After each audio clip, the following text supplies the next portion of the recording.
안녕하세요, 명쾌한 최 원장입니다. 오늘은 장이 안 좋으시다면 기본적으로 알고 계셔야 할 내용에 대해서 체크하겠습니다.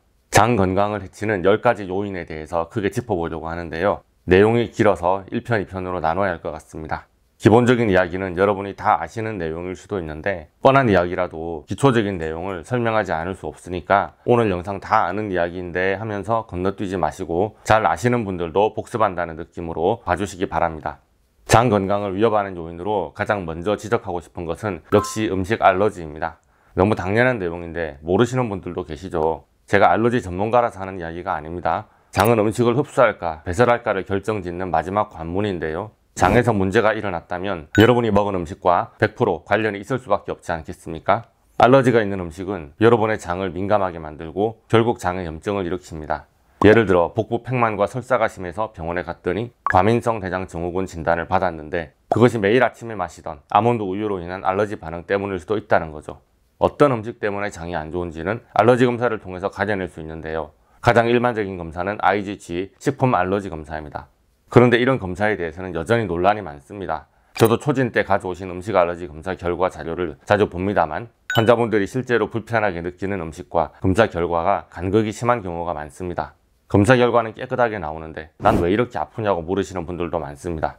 저는 면역 글로불린이 매개하는 면역계의 반응뿐 아니라 뇌신경계의 과민 반응까지 체크할 수 있기 때문에 혈액 검사에는 나오지 않는 알러지를 명쾌한 알러지 검사로 다 확인해 드릴 수 있습니다. 그러나 제일 문제가 되는 분들이 유튜브 구독자들이죠. 병원에서 검사를 받은 것은 아닌데 유튜브로 장 상태가 좋아질 만한 정보를 얻고 싶다고 하시면 엘리미네이션 다이어트를 권해보고 싶습니다. 문제되는 음식을 식단에서 제거하는 식이요법입니다. 장을 민감하게 만드는 것으로 악명 높은 것은 밀가루의 단백질인 글루텐과 우유 속에 유당이 있습니다. 장에 문제가 있다면 일단 빵, 과자, 면 종류를 끊어보세요. 유제품 역시도 마찬가지입니다. 유당이 소화되지 않는 유당불내증이 원인이라고 하시는데 제가 볼 때는 카제인이나 유청단백질에 의한 알러지 증상이 유당불내증보다 더 큰 원인이 될 때도 많았습니다. 그래서 적극적인 치료가 어려우신 분들은 일단 밀가루 음식과 유제품을 식단에서 완전하게 제거해 보시길 바랍니다. 중증 질환이 아닌 경우라면 이 정도만 해도 과민성 대장 증후군이 호전되는 사례가 있습니다. 물론 저는 알러지를 치료할 수 있기 때문에 안 먹는 것 정도로는 해결되지 않는 각종 문제를 명쾌한 알러지 치료를 통해서 해결할 수 있다고 말씀드리고 있습니다. 카제인이나 유청, 유당의 문제, 글루텐의 알러지 정도가 아니라 약 1만 종 이상의 샘플에 대한 알러지 치료가 가능하거든요. 장 건강을 위협하는 요인 두 번째는 항생제입니다. 인간의 장 내에는 약 1천에서 1만 종에 이르는 장내세균이 살고 있는데요. 그 숫자는 약 40조 개에 이른다고 합니다. 우리 몸의 세포 숫자와 비슷하다고 하기도 하고 더 많다고도 하는데요. 어쨌든 이렇게 어마어마한 장내세균이 장에서 소화를 도와주고 면역 반응을 일으키고 해독을 하고 비타민을 합성하고 뼈의 합성을 도와주거나 뇌의 신경 전달 물질을 만드는 등 어마어마한 일들을 하고 있습니다. 그런데 우리가 외부 세균 감염 때문에 항생제를 복용하면 이런 장내세균이 죽게 됩니다. 항생제라는 게 정말 중요한 약이라서 심각한 상황에서는 꼭 사용해야 하는 필수 약물인 것은 맞습니다. 그러나 감기 같은 바이러스 질환에도 선제적으로 항생제를 처방하는 경우가 있어서 항생제 남용이 심각한 상황입니다. 항생제 복용으로 장내세균총이 망가지는 것을 회복하는 데는 몇 달, 몇 년이 걸릴 수도 있습니다. 항생제를 복용하면 질효모감염증, 질칸디다증이 3일 안에 생길 수 있습니다. 그것은 장내에 미생물군이 파괴된 후에 효모와 진균, 나쁜 세균들이 증가하고 그것이 다시 질 내의 미생물군을 파괴하기 때문입니다. 한번 항생제를 복용한 것으로 질칸디다증이 생겼는데 어떤 치료를 받아도 칸디다증이 낫지 않고 이전 상태로 회복되지 않아서 저에게 문의하시는 분들이 있으시지만 여러분이 아시듯 칸디다증은 악명이 높습니다. 게다가 항생제 복용의 후폭풍이 칸디다증 하나만 일으키는 것도 아니고요. 너무 쉽게 항생제를 복용한 것에 비해서 돌아오는 부메랑이 너무 큰 경우가 있습니다. 그래도 항생제를 불가피하게 복용해야 하는 경우라면 꼭 프로바이오틱스를 함께 복용하는 것을 추천드리겠습니다. 항생제 복용 중에도 미생물군을 어느 정도 보호할 수가 있거든요. 어차피 항생제가 프로바이오틱스를 죽일 건데 이렇게 먹는 것은 돈 낭비가 아닐까 그런 생각이 드실 수 있겠는데요. 물론 항생제가 좋은 박테리아 일부와 유산균을 죽이겠지만 이것을 매일 반복한다면 매일 지속적으로 좋은 세균이 보충되고 재생산되므로 몸에서 완전히 다 죽어나가진 않을 겁니다. 아침 공복에 먼저 프로바이오틱스를 복용하고 식후 30분경 항생제를 복용하는 방법으로 최대한 장내의 세균총을 보호할 수 있습니다. 요즘에는 프로바이오틱스에 프리바이오틱스를 첨가한 제품도 많이 나와 있죠. 프로바이오틱스가 먹을 수 있는 먹이를 같이 제공하는 겁니다. 그런데 굳이 그런 제품 말고도 바나나, 아티초크, 아스파라거스 등도 프로바이오틱스의 먹이가 될 수 있어요. 마늘이나 양파, 김치나 청국장 같은 발효식품도 좋고요. 물론 항생제와 프로바이오틱스에 알러지가 없는 것이 중요합니다. 제가 유튜브나 블로그에는 유산균을 거의 추천한 적이 없습니다. 보통 저를 찾으시는 분들은 프로바이오틱스도 문제가 되는 분들이 너무 많아서 유산균 드시고서 몸이 더 안 좋아지고 염증이 더 심해졌다는 분들이 계셨습니다.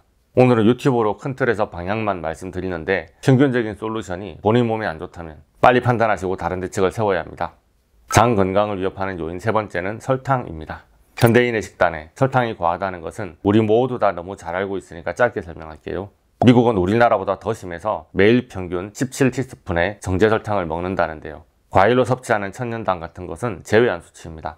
라벨이 붙어있는 슈퍼마켓에서 살 수 있는 거의 모든 제품에 설탕이 첨가되어 있는데 문제는 설탕이 장내 미생물 총내에 나쁜 박테리아와 효모에 영양을 공급하여 장내 미생물의 증식과 곰팡이 과잉 성장을 초래한다는 것입니다. 이런 미생물이 우리 체내의 당을 가로채기 때문에 설탕을 많이 먹을수록 더 설탕이 땡기는 악순환에 빠지게 됩니다.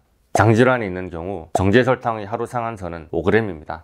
설탕을 하루에 5g 먹겠다고 마음먹지 말고 그냥 설탕을 안 먹겠다고 생각을 해야 될 것 같습니다. 자, 여러분이 설탕을 먹지 말아야겠다 생각하는 순간 여러분의 장 건강을 위협하는 다음 요인이 등장하는데요. 바로 인공감미료입니다. 설탕을 피해야 된다고 애를 쓰지만 무의식적으로 단맛이 담겨서 먹게 되는 모든 식품에 인공설탕이 들어있습니다. 무설탕이라고 라벨이 붙어 있지만 사실 그것들은 대부분 만리톨, 에리스리톨, 자이리톨 등과 같은 알코올 당입니다. 이것들은 나쁜 박테리아와 효모의 먹이가 되며 그런 나쁜 미생물을 증식시키게 됩니다. 인공감미료는 처음에 식품 첨가물로 구성될 때부터 체내로 흡수되지 않는 대신 장내 박테리아를 통해 발효돼서 처리되도록 모델링이 되었습니다. 그래서 많은 다이어트 음료와 식품들은 설탕이 없다고 광고하는 동시에 인공감미료를 넣어놨습니다. 그러나 장내에서 발효가 진행되니 소화의 문제와 복부 팽만 증상이 나타나게 됩니다. 비교적 안전한 감미료는 스테비아나 나한과입니다. 그렇지만 저는 이런 것들조차도 알러지 문제로 인해서 먹지 못하고 불편해하는 수많은 환자들을 진료했었습니다. 인공감미료는 맛이 달기만 할 뿐 우리의 궁극적인 당에 대한 욕구를 다 충족시키지 못합니다. 그래서 추가적인 당에 대한 갈망이 일어나게 되죠. 그렇다면 대체제로 자연에서 나온 꿀은 어떨까요? 건강을 생각한 어떤 식단을 생각한다면 꿀이나 메이플 시럽과 같은 천연에서 나온 당이 낫습니다. 이것들은 다양한 미량 미네랄들을 함유하고 있습니다. 그 지역에서 나온 토종꿀은 면역 강화 효과가 있겠죠. 그렇지만 아무리 천연 당이라도 결국 인슐린 불내성과 당뇨의 문제를 가지고 있다면 어떤 종류의 당을 섭취하든지 문제가 됩니다. 어차피 꿀은 과당을 많이 함유하고 있으니 일부 환자들에게는 복부 팽만과 가스 문제의 원인이 될 수도 있을 겁니다. 그냥 단맛에 대한 탐닉을 줄이는 게 답입니다. 장 건강을 위협하는 요인 다섯 번째는 NSAID, 비스테로이드성 항염증제입니다. 진통, 해열, 항염증 작용을 하는 약인데요. 두통, 치통, 생리통, 요통 같은 통증이 있을 때 사람들이 사용하는 일반 의약품 진통 소염제입니다. 이부프로펜, 모트린, 날프록센 같은 약들입니다. 하지만 진통제라는 이름과는 달리 소화불량, 속쓰림, 위염이나 위궤양, 십이지장 궤양 등 위장관의 부작용을 유발할 수 있습니다. 작게는 10%, 많게는 60%에 달하는 어마어마한 부작용입니다. 1 내지 1.5%의 환자에게는 천공, 출혈과 같은 심각한 위장관 부작용이 발생할 수 있다고 하고요. 또한 장의 투과성에 영향을 줘서 장누수 증후군을 만들 수 있는 원인이 됩니다. NSAID는 통증 유발 물질인 프로스타글랜딘을 만드는 COX라는 효소의 생성을 억제하여 통증을 줄여주는 원리입니다. 그런데 이 프로스타글랜딘은 여러 가지 작용 중에 위액 분비를 억제하는 역할이 있는데 프로스타글랜딘의 생성이 줄어들면 정상보다 위산 분비가 늘어나고 이것이 지속되면 속쓰림이나 위궤양을 일으킬 수 있다는 것입니다. 그렇지만 항생제의 경우와 마찬가지로 불가피하게 급성 손상이나 감염 등의 이유로 NSAID를 꼭 사용해야 하는 경우라면 자신의 위장을 어떻게 보호할 수 있을까요? 중요한 것은 NSAID를 절대로 공복에 먹지 않는 것입니다. NSAID를 복용할 때는 반드시 식사를 해야 위장관 손상을 최소화할 수 있습니다. 특히나 장에 문제가 있는 환자분들이라면 NSAID는 웬만하면 드시지 않는 게 좋겠습니다. 대체품으로 아세트아미노펜 성분의 타이레놀을 사용할 것을 권장합니다. 또한 아픈 부위에 직접 바를 수 있는 NSAID 성분의 연고나 케토톱 같은 파스 종류를 사용하면 위장관에 일으키는 문제를 최소화할 수 있습니다. 그렇지만 이런 것도 양을 과도하게 쓰면 결국에는 몸에 흡수돼서 먹는 NSAID와 같은 부작용을 야기하는 것이 마찬가지가 되기 때문에 장질환이 있는 분들은 주의하시는 것이 좋겠습니다. 자, 오늘은 이렇게 장 건강을 위협하는 10가지 중에 5가지에 대해서 먼저 알아봤습니다. 여러분들이 아는 이야기도 많을 겁니다. 그런데 알기는 아는데 실천이 잘 안 된다는 점이 문제라면 문제겠죠. 명쾌한 체원장의 잔소리를 자주 들으시면서 생활 습관과 마음을 바꿔보는 자세가 중요할 것 같습니다. 오늘도 여러분의 건강을 응원합니다. 저는 장 건강을 위협하는 10가지 요인 2편으로 다시 돌아오겠습니다. 오늘의 영상이 도움이 되셨다면 좋아요, 구독, 알림 설정 부탁드리겠고요. 질문 있으신 분들은 댓글을 달아주시거나 네이버 톡톡으로 문의해 주시기 바랍니다. 감사합니다.